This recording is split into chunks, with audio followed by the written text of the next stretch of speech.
10 years ago, Bill Clinton left office and America was in a surplus. 10 years later, after President Bush, America is in a deficit. And we are trying to give our way out of this problem by giving our way to those who have created the fiasco. 58.5% of Americans every year, for 1 year within a 10-year cycle, living in poverty. And who is it affecting the most? At these times, it's affecting the men and women who were employed in the automobile industry, the men and women who've come back from the war in Iraq and the war in Afghanistan, our homeless veterans wandering the streets looking for a new reality of equality and of opportunity when they fought on a foreign nation, a foreign soil for what they cannot find in America.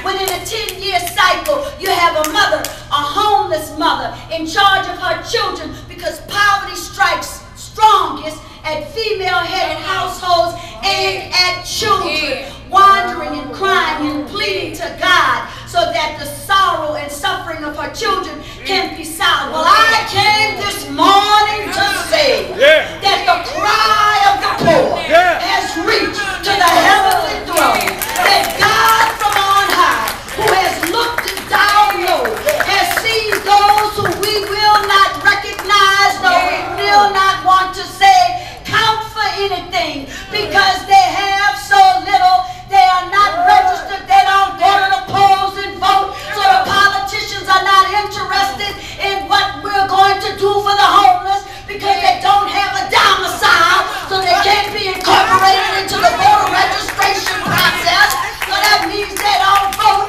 and therefore they don't count. I came this morning to say, they count to the God who has won the election that was held in Pontius Pilate's chambers, where he said, I'm going to wash my hands in this situation.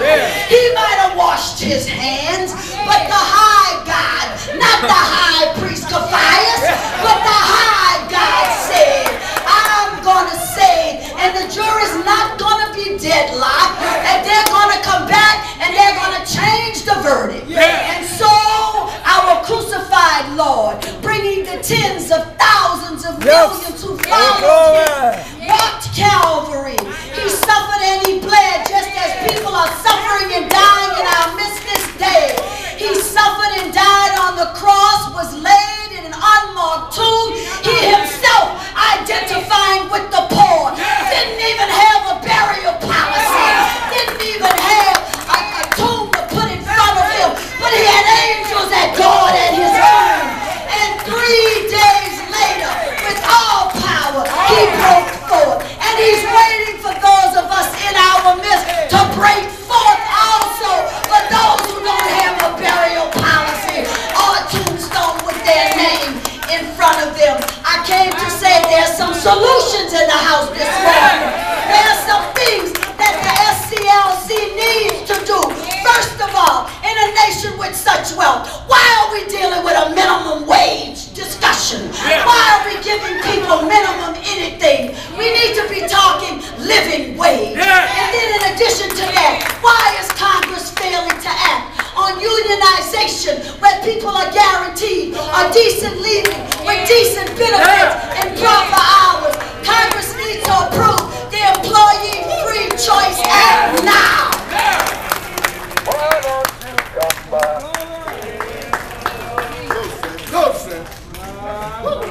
We need to do more for the 2,171 babies born every day in this nation. 2,171 babies born every day in this nation. They're not born into greatness. They are born into poverty and will never rise into greatness unless the greatness of this organization rises up for them. I came to say that our identification is with all suffering America. And that from all corners of America, our dreamer's dream, which started 41 years ago, must be continued. He now sits on a heavenly mountaintop, and he's gathering us around the mountain we've been going around for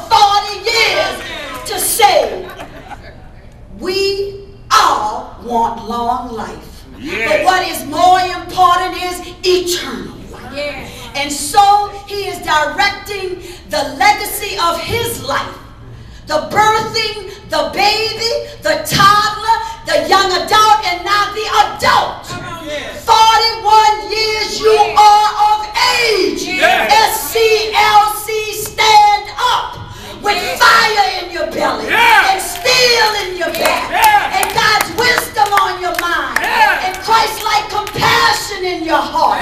Stand up and direct America to do God's will and create the promised land in America for all of God's people. And then we will all see God's glory falling down from the heavenly kingdom on this our earth with the joy of our dreamer in the heart and the fiber and in the soul of SCLC. God bless you. The movement in with our hand clapping and appreciativeness of Dr. Clay's beginning and Dr. Lewis's statement. Let's not begin there, but let us become ministers and carriers to go out and see now that the movement grow in spirit and in truth. And the way to do that is that we start ministering to somebody. That we start handling the poverty, that cross our trail. That we become instruments. Well, I better leave that alone. Instrument of God's peace and love. We can do it. So let's get to doing it. Thank you.